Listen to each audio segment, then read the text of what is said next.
Нека да изследваме един неизвестен паметник при входа на нашия град. Срещнахме потомка на семейството, която ни разказва всичко за историята на сградата.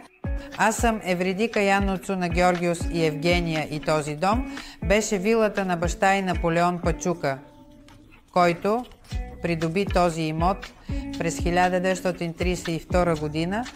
Тя иска да създаде моделно имение, така че хората да могат да го посещават и да учат за растенията и дърветата. Това беше място на радост, защото играехме в градината.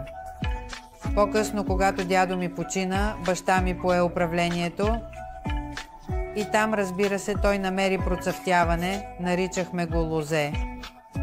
Защото от лозята ядохме грозде и правеше вино. Бих искала тази сграда да остане и да мога да я възстановя така, както беше. За наследство и на семейството ми. Някои неща трябва да ги грижим и да ги знаем. За следващите поколения, за да знаем историята си,